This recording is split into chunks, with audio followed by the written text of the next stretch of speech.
Hello everybody and welcome back to part 3 of Harvest Moon Magical Melody.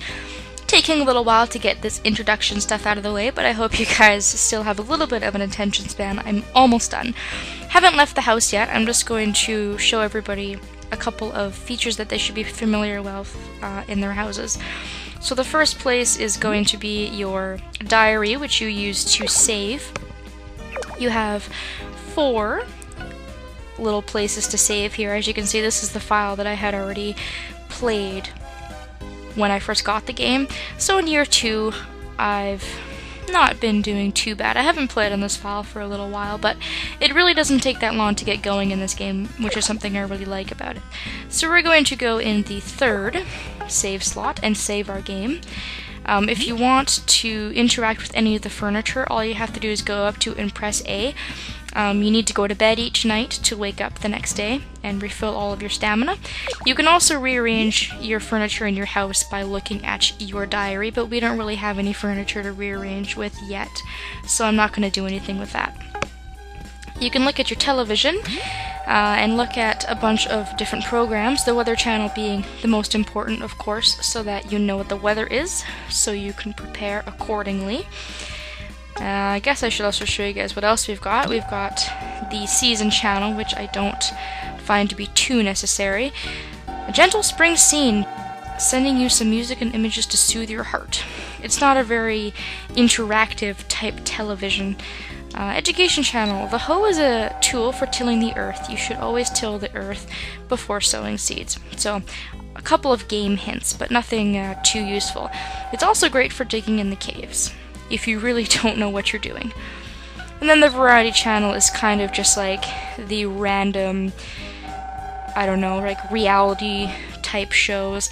It really reminds me of the TV in A Wonderful Life. They had a lot of different TV programs, but nothing was really useful. It was all kind of random TV. If you decide to keep your calendar up, you can take a look at it and it will highlight all of the festivals as well as any important events such as the birth of your child or an anniversary or something like that. So we have quite a bit to do in spring.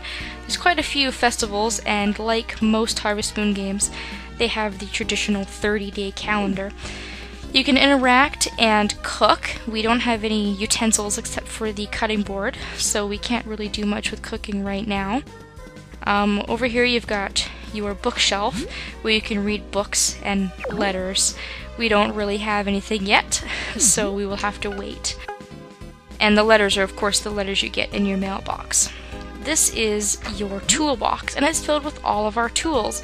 So as you can see, the mayor has left us with absolutely everything, which is perfect. He's even given us a fishing rod, which is fantastic, because usually you don't start off with a fishing rod. So we have every possible thing we could want to start our farm. I'm going to keep the pedometer in my inventory for now so I can get those 10,000 steps, and then I will move it out immediately. But we can't really have too many things in our rucksack right now because we don't really have the space. So I'm just going to take my fishing rod for now, just in case I feel like doing a bit of fishing. But I'm going to leave everything else until I figure out what it is that I want to do with those tools. And then you also have a space where you can store other things, like items. You can't store items in your toolbox and vice versa. So if you have an item that you don't want or you want to save, you can put it in the shelving of your house. And that is basically it. That is your home in a nutshell. We're going to be getting a couple more pieces of furniture later on that I will go into detail when we get it. Picking your dog up will increase his affection, so you'll want to do that often. And now, we can leave our house. Finally! Let's go out into the world and see what it's like. You have your mailbox. You can check it when you have a letter, and it will go into the letter section of your bookcase. You've got your shipping box here, and you also have a trash can. Now what this is used for is for discarding of any trash items, and you also get musical notes for getting rid of certain amounts of trash. So this is our home, and on the bottom you'll notice we have a little mini-map. As we move around, buildings get smaller and they get bigger. When they get bigger, it means you're getting closer to them, and when they go smaller, you're getting far away. So it's kind of a little bit of a hard map to follow. I kind of had a hard time with it at first, but in time you will understand. The wooden house is your house, and then all of the regular looking buildings with the blue roofs are other people's houses. And then on the bottom right you have your stamina, top left you've got the time, the weather, the date, and then on the top right you've got what you've got set to your buttons, your tools and things like that. So if I set the fishing rod to my tool button, which is X, you can see it will come up on the menu, and all I have to do is press B to put it in my rucksack, and I have to press X to use it. So again, very, very, very easy stuff. So now I think it's time to meet the neighbors. So we are living really, really close to Blue Sky Ranch. It's kind of neat because both of the ranches are going to be really, really close to each other, which is really neat. And we already met Ellen. She was the girl that gave us our dog. And here she is again. Oh, Nixos! You came over! Welcome to Blue Sky Ranch. You don't look familiar. Are you the one that came over on the exciting whatever plan? That's right, Nixos is taking care of the puppy for us.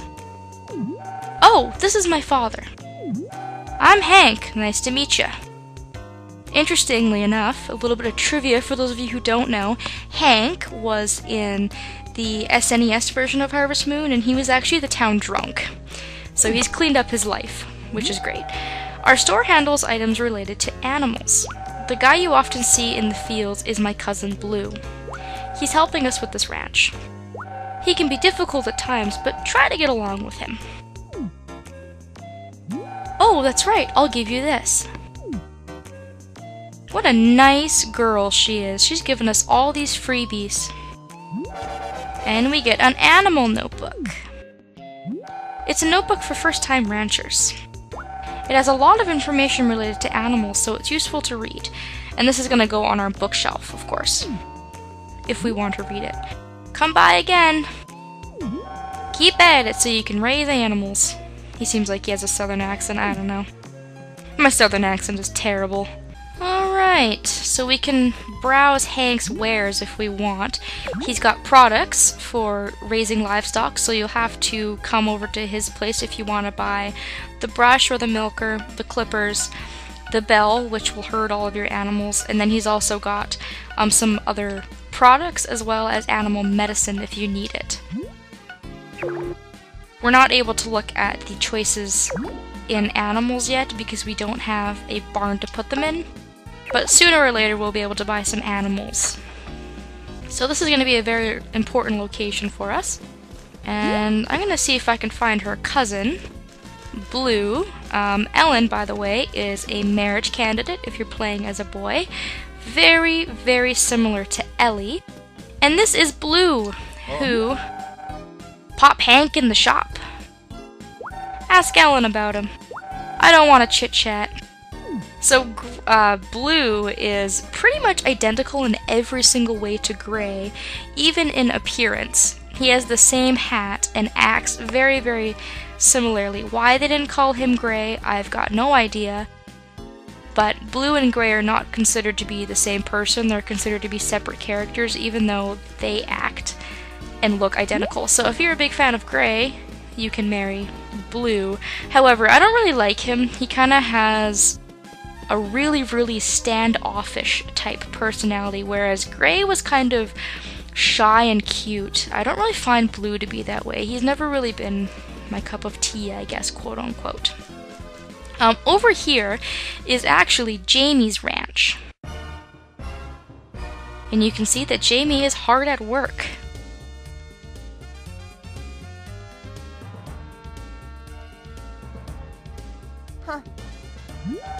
I don't know what those rascals did to stir you up, but I'm not gonna lose to you. Remember that. I didn't know it was a competition. I just want to help. How long you gonna stay there daydreaming? You're a nuisance. Get out of here.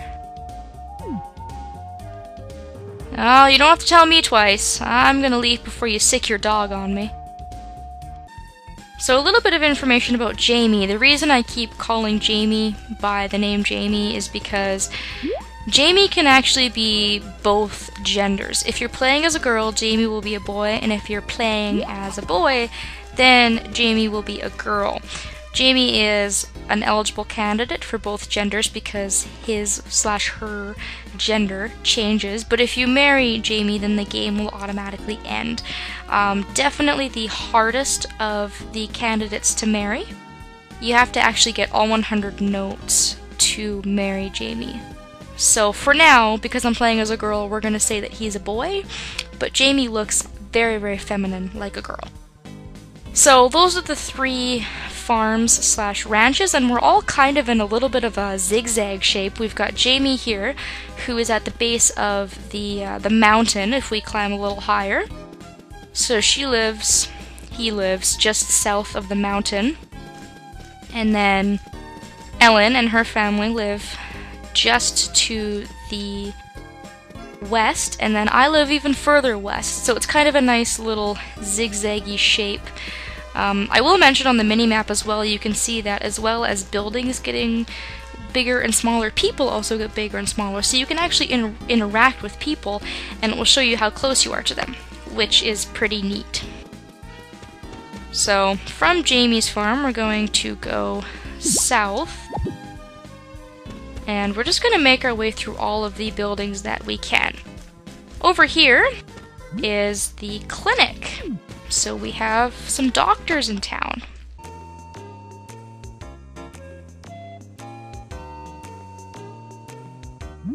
Well, hello, you're the new farmer. And you must be the doctor, or I can only assume. I'm Alex. Everyone in the village calls me Doctor.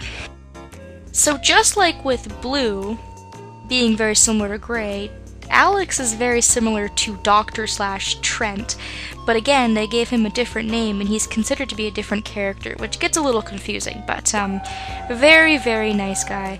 I'm new to this town like you, but I already love it here.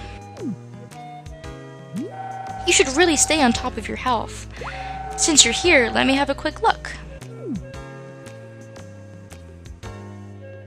You move awfully fast there, buddy. As far as I can tell, you look healthy. Good for you.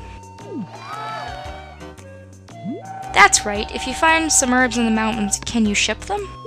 Unless herbs are at the market, medicine can't be made. I'll be counting on you. If you do some of the tasks that the villagers have asked you, Alex, for example, has asked us to ship some herbs. It will allow you to get buildings and villagers, hint hint, wink wink. So it's a good idea to pick up on all of these little subtle hints that the villagers drop you. And we're running a little bit low on time, but I will just point out that to the north of the clinic, just on the outskirts of Jamie's farm, he's got this really obnoxious pink fence. This is the mine in the game. So we will go to the mountain and we'll go to the mine later. I just want to focus on villagers for now, but that pretty much takes care of the northern part of the map, the northeast side of the map, I guess. Like I said, I had a really hard time getting to really know the map and the area and Flowerbud Village as a whole, so my explanations might not be the greatest, but I'm sure that when I play, you guys will see how the whole thing is laid out and you'll know the village really, really well, just because I'll be going to places so often. So I'm going to leave off at the clinic, and in the next video we will continue to meet all of our neighbors in Flowerbud Village. So thanks for watching, everybody, and I hope that I will see you next time.